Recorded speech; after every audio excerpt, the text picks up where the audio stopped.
Chapter 27. 2 Visits. It was Nancy who was sent to tell Mr. John Pendleton of Dr. Meade's verdict. Miss Polly had remembered her promise to let him have direct information from the house. To go herself or to write a letter she felt to be almost equally out of the question. It occurred to her then to send Nancy. There had been a time when Nancy would have rejoiced greatly at this extraordinary opportunity to see something of the house of mystery and its master. But today her heart was too heavy to rejoice at anything. She scarcely even looked about her at all, indeed, during the few minutes she waited for Mr. John Pendleton to appear. "I'm Nancy, sir," she said respectfully, in response to the surprised questioning of his eyes when he came into the room. "Miss Harrington sent me to tell you about Miss Pollyanna." "Well?" In spite of the curt terseness of the word, Nancy quite understood the anxiety that lay behind that short "well." "It ain't well, Mr. Pendleton," she choked. "You don't mean—" He paused, and she bowed her head miserably. "Yes, sir. He says she can't walk again. Never." For a moment there was absolute silence in the room.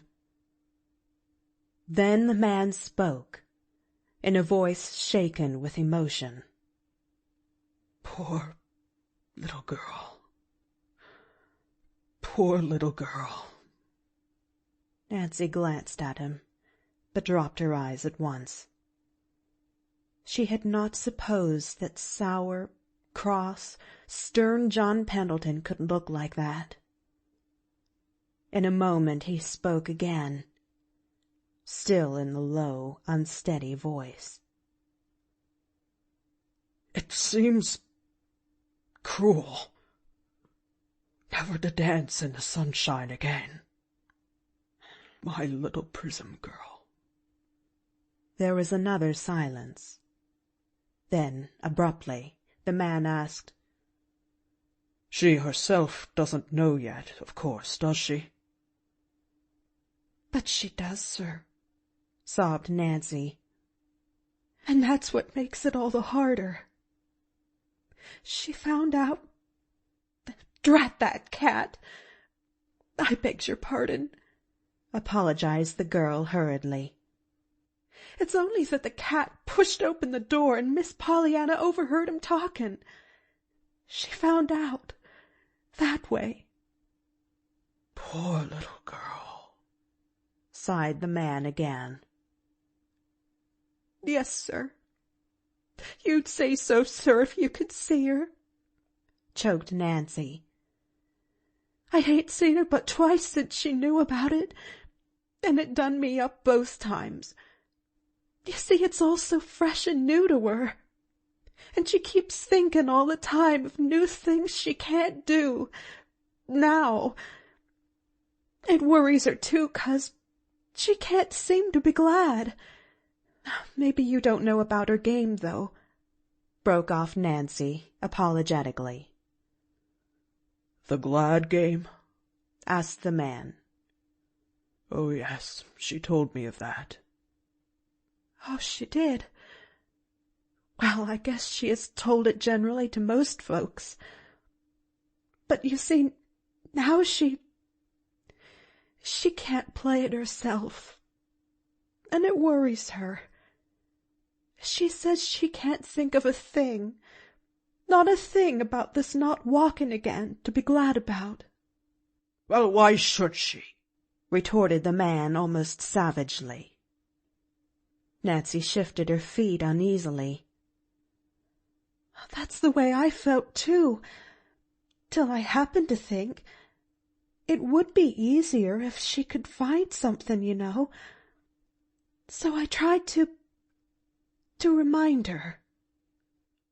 To remind her? Of what? John Pendleton's voice was still angrily impatient. Of how she told others to play it, Miss Snow and the rest, you know, and what she said for them to do. But the poor little lamb just cries and says it don't seem the same somehow. She says it's easy to tell lifelong invalids how to be glad, but 'tain't the same thing when you're the lifelong invalid yourself and have to try to do it. She says she's told herself over and over again how glad she is that other folks ain't like her, but that all the time she's saying it, she ain't really thinking of anything, only how she can't ever walk again. Nancy paused, but the man did not speak. He sat with his hands over his eyes.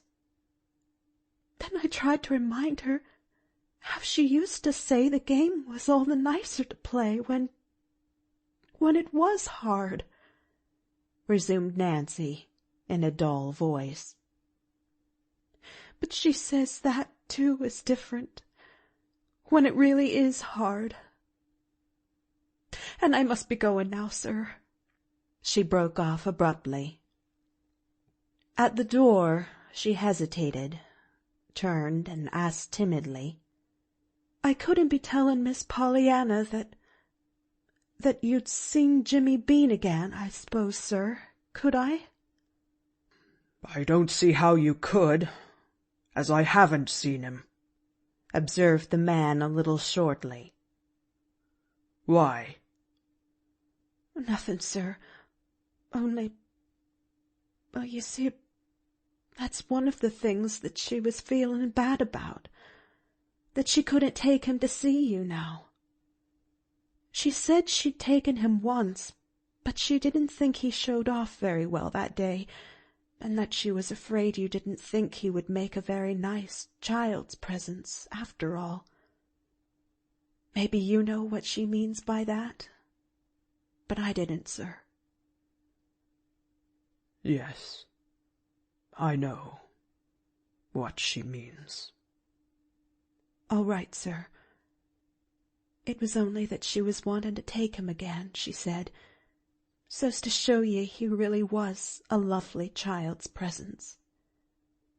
And now she can't. Drat that automobile! I begs your pardon, sir. Goodbye. And Nancy fled precipitately. It did not take long for the entire town of Beldingsville to learn that the great New York doctor had said Pollyanna Whittier would never walk again, and certainly never before had the town been so stirred. Everybody knew by sight now the piquant little freckled face that had always a smile of greeting. And almost everybody knew of the game that Pollyanna was playing. To think that now never again would that smiling face be seen on their streets, never again would that cheery little voice proclaim the gladness of some everyday experience. It seemed unbelievable, impossible, cruel.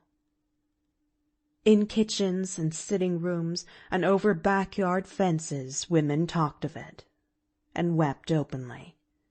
On street corners and in store lounging places the men talked too, and wept, though not so openly. And neither the talking nor the weeping grew less when fast on the heels of the news itself came Nancy's pitiful story that Pollyanna, face to face with what had come to her, was bemoaning most of all the fact that she could not play the game, that she could not now be glad over anything. It was then that the same thought must have, in some way, come to Pollyanna's friends. At all events, almost at once, the mistress of the Harrington homestead, greatly to her surprise, began to receive calls. calls from people she knew and people she did not know, calls from men, women, and children, many of whom Miss Polly had not supposed that her niece knew at all. Some came in and sat down for a stiff 5 or 10 minutes. Some stood awkwardly on the porch steps, fumbling with hats or handbags, according to their sex. Some brought a book, a bunch of flowers, or a dainty to tempt the palate. Some cried frankly. Some turned their backs and blew their noses furiously.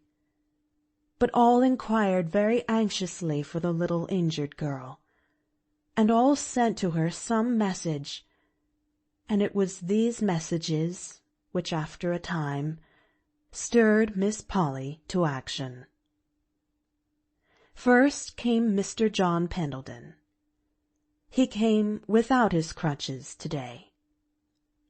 "I don't need to tell you how shocked I am," he began almost harshly. "But can nothing be done?" Miss Polly gave a gesture of despair. "Oh, we're doing, of course, all the time. Dr. Meade prescribed certain treatments and medicines that might help, and Dr. Warren is carrying them out to the letter, of course. But Dr. Meade held out almost no hope." John Pendleton rose abruptly, though he had but just come. His face was white, and his mouth was set into stern lines. Miss Polly, looking at him, knew very well why he felt that he could not stay longer in her presence. At the door he turned. "I have a message for Pollyanna," he said. "Will you tell her, please, that I have seen Jimmy Bean, and that he's going to be my boy hereafter. Tell her I thought she would be glad to know. I shall adopt him, probably."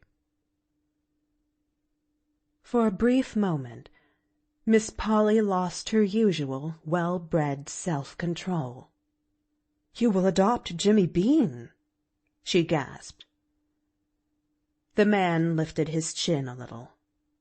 "Yes. I think Pollyanna will understand. You will tell her I thought she would be glad." "Why, of course," faltered Miss Polly. "Thank you," bowed John Pendleton as he turned to go.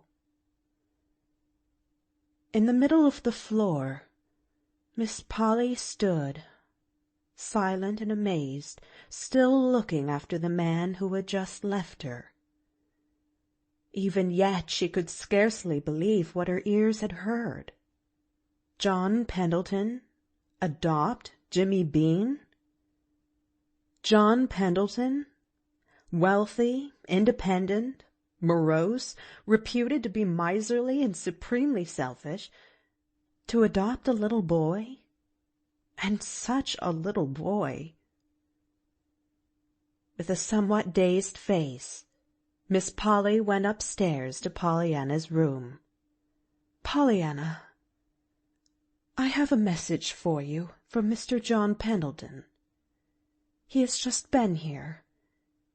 He says to tell you he has taken Jimmy Bean for his little boy. He said he thought you'd be glad to know it." Pollyanna's wistful little face flamed into sudden joy.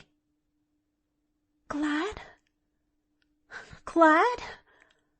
Well, I reckon I am glad. Oh, Aunt Polly, I've so wanted to find a place for Jimmy.